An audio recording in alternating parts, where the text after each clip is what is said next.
Bonsoir à tous, bienvenue. Laurent Gbagbo et Charles Blé Goudet, libres de rentrer en Côte d'Ivoire. Déclaration du président Alassane Ouattara ce mercredi. Un signe fort du chef de l'État à l'ouverture du Conseil des ministres, le premier du gouvernement, Patrick Hachi. Sans salaire depuis plusieurs mois, des agents de santé sur le front de la lutte contre la Covid-19 sont en grève. Ils dénoncent une situation inacceptable pour ces soldats de première ligne.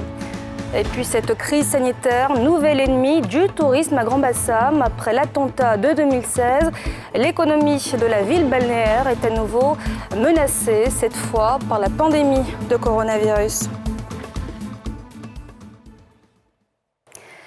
On commence ce journal avec cette déclaration du président Alassane Ouattara. Une semaine après leur acquittement, il assure que son prédécesseur Laurent Gbagbo et Charles Blé Goudet pourront rentrer en Côte d'Ivoire quand ils le souhaitent. Une déclaration faite ce mercredi à l'ouverture du Conseil des ministres, le premier du gouvernement, Patrick Hachi. Timé Danger, Harouna Zeba. Rentrée des classes pour les membres de l'équipe gouvernementale Hachi 1. Pour le premier conseil des ministres du gouvernement formé 24 heures avant, les heureux élus, anciens et nouveaux, répondent à l'appel. La fierté de servir l'État, à ce haut niveau surtout pour les entrants, illumine les visages. Une dizaine de minutes après, le chef de l'exécutif ivoirien fait son entrée. C'est alors le premier contact officiel pour les 13 nouveaux membres du gouvernement dans la salle des pas perdus du palais présidentiel. Dans son adresse d'ouverture, le président Alassane Ouattara leur décline sa vision de l'action gouvernementale. Une vision sous le triptyque paix, sécurité, cohésion sociale. Dans cette dynamique, il décline des engagements forts pour le retour au pays de son prédécesseur Laurent Gbagbo et le président du COJEP, Charles Blé Goudet. Tous deux acquittés des faits mis à leur charge à la Cour pénale internationale. Monsieur Laurent Gbagbo et Blé Goudet, ils sont libres de rentrer en Côte d'Ivoire quand ils le souhaitent. Les frais de voyage de M. Laurent Gbagbo ainsi que ceux des membres de sa famille seront pris en charge par l'État de Côte d'Ivoire. Les dispositions seront également prises pour que M. Laurent Gbagbo bénéficie, conformément au texte en vigueur, des avantages et indemnités dus aux anciens présidents de la République de Côte d'Ivoire. Les victimes, de leur côté, n'ont pas accédé au désenchantement. Le président de la République fait savoir que l'État reste bienveillant pour leur cause et à leur écoute. J'ai bien évidemment une pensée émue pour les victimes et leurs familles. Je voudrais les assurer de notre compassion et de notre soutien. Le gouvernement continuera de leur apporter assistance. Bien avant, Alassane Ouattara a eu des mots aussi bien pour les ministres retenus que pour les non reconduits. Désormais, assure le chef de l'État, tout membre du gouvernement va être évalué individuellement. J'attends de chacune et de chacun de vous que vous soyez des exemples qui insuffleront la transformation attendue de l'administration publique et de l'ensemble des Ivoiriens. Je vous demande donc de travailler en équipe, de faire preuve d'une grande humilité et d'être au contact des populations afin de mieux les servir. Je profite de l'occasion pour exprimer ma gratitude aux ministres sortants pour leur contribution au développement de notre pays. Au regard de leur expérience, d'autres missions leur seront confiées, notamment dans le cadre de la mise en place des ministres-gouverneurs de district pour renforcer la décentralisation de l'action gouvernementale. Fort de 41 membres, soit 3 ministres d'État, 33 ministres pleins, 1 ministre délégué et 4 secrétaires d'État, le nouveau gouvernement comprend 20% des technocrates âgés de moins de 50 ans et 44% de moins de 55 ans. Des membres prêts à poursuivre l'œuvre de développement de la Côte d'Ivoire sous le magistère d'Alassane Ouattara. Un gouvernement donc plus resserré et plus jeune qui devra servir les Ivoiriens et toute la Côte d'Ivoire. Outre l'adresse du président Alassane Ouattara, le premier conseil des ministres de la nouvelle équipe gouvernementale a été marqué par le message du Premier ministre à ses hommes. Ce conseil fut aussi l'occasion de fixer au 24 avril prochain l'organisation du scrutin législatif à Niakara, un scrutin qui n'avait pu se tenir en raison du décès de la suppléante d'un candidat en lice. Timé Danger, Aruna Zeba. Palais présidentiel d'Abidjan, le gouvernement Hachi 1 au grand complet. À la tête des 41 heureux membres de la toute nouvelle équipe gouvernementale du pays, le Premier ministre Patrick Hachi. À ses troupes réunies pour le premier conseil des ministres, le chef du gouvernement décline les défis et édicte les consignes. Mesdames et messieurs les membres du gouvernement, je vous exhorte à conduire avec dévouement, rigueur et effectivité les programmes relevant de vos ministères respectifs dans un esprit de cohésion et de cohérence d'ensemble de l'action gouvernementale, seul gage de succès. Je vous exhorte enfin à dépenser sans compter votre énergie comme vos idées. Faites preuve d'audace et de hardiesse, de témérité et de force d'âme, et de persévérance et d'exaltation.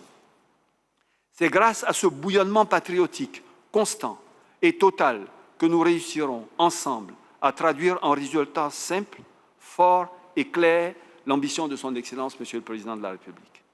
Inscrivant son action à la tête du gouvernement dans la continuité de ses prédécesseurs Amadou Gon Coulibaly et Ahmed Bakayoko, Patrick Hachi annoncera la convocation d'un séminaire gouvernemental.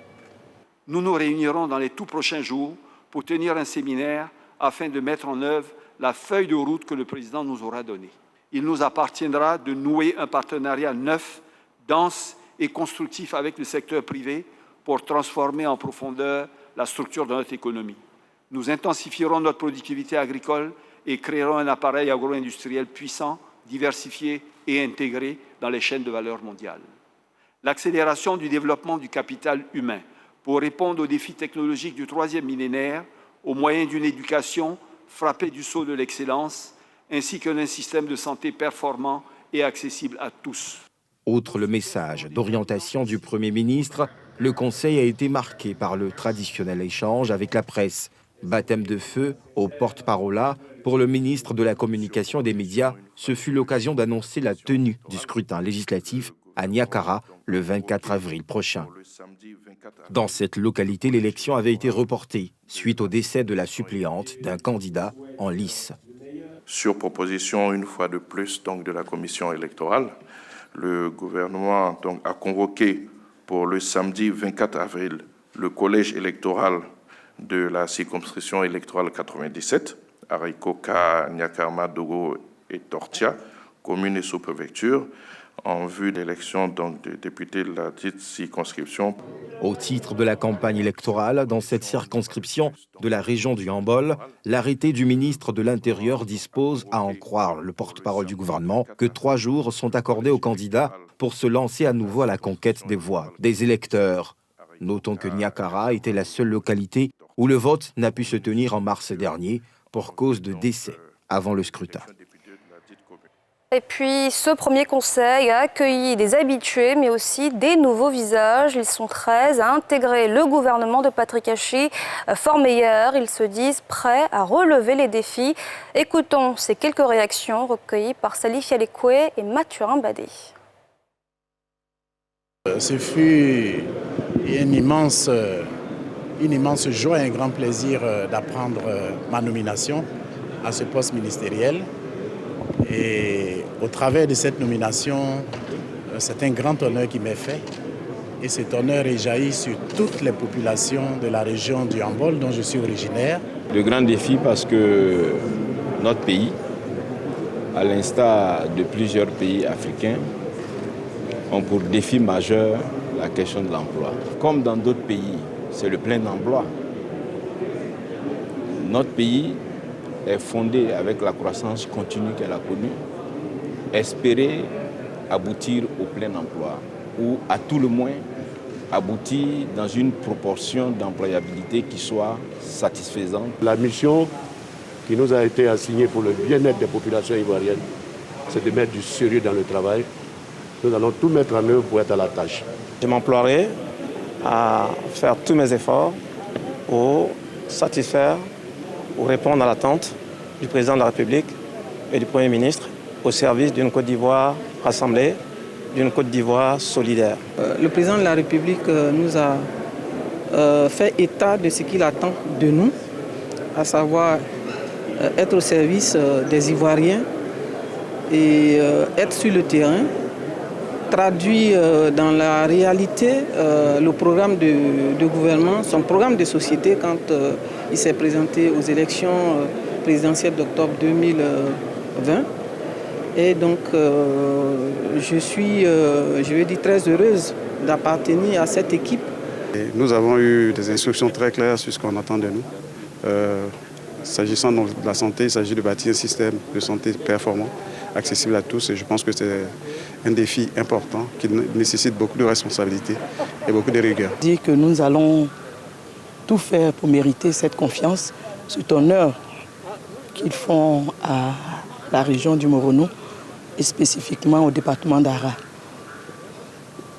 La culture, c'est un domaine très vaste, mais nous allons y arriver.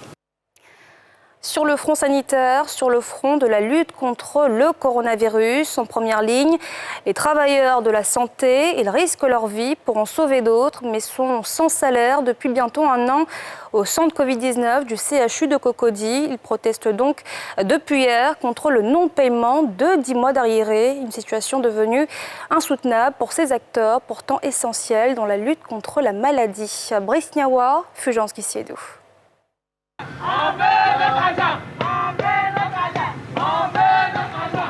Nous sommes au CHU de Cocody. Ici, les agents contractuels de santé du centre de Covid-19 ont engagé ce mardi un mouvement de grève.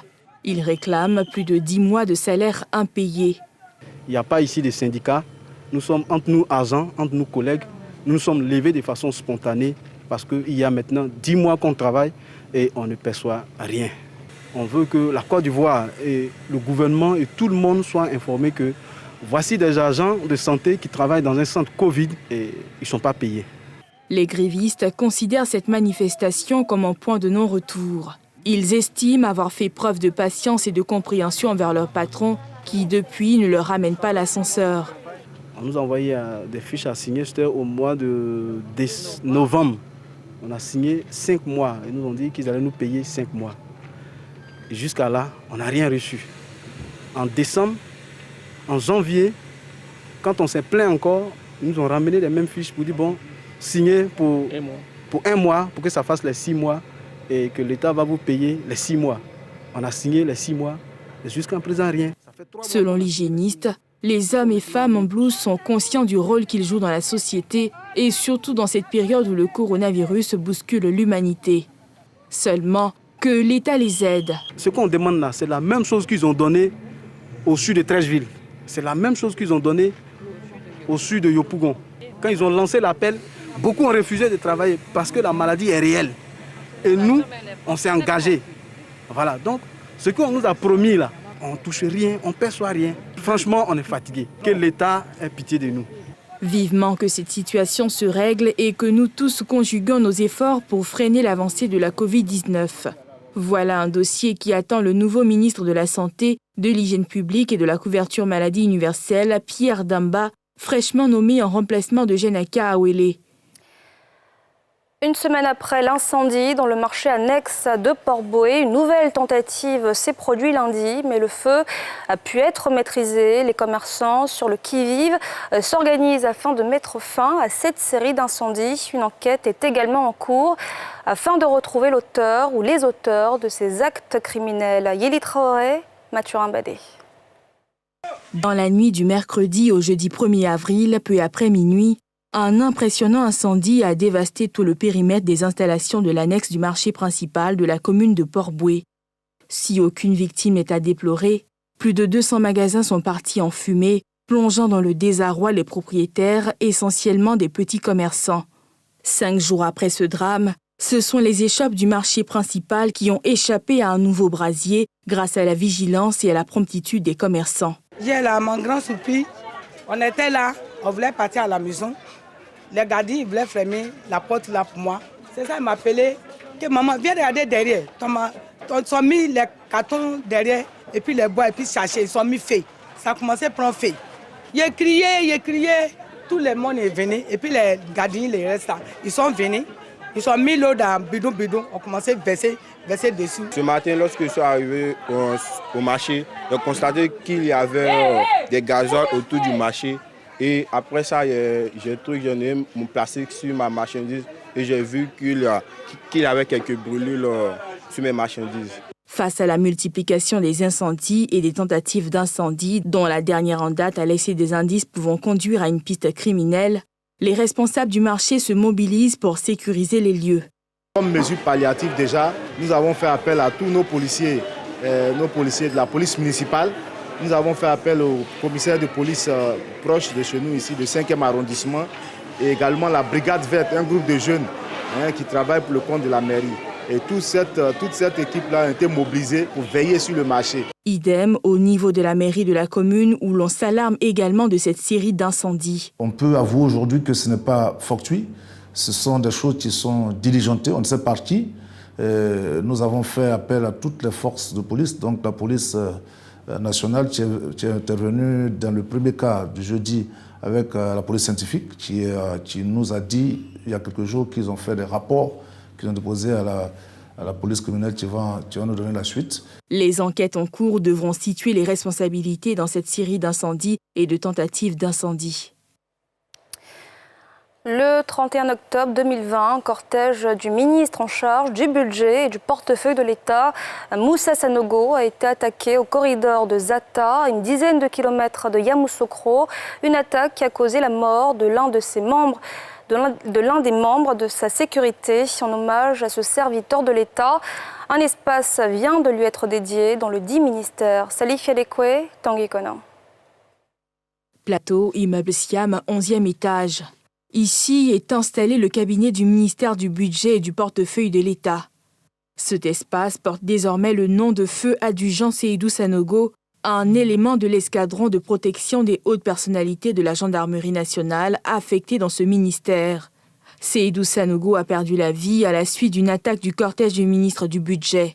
Ce dernier et son personnel ont tenu à saluer l'intrépide soldat. Porter que nous puissions immortaliser la présence de l'adjudant Seydou Sanogo que nous voyons ici tous les jours.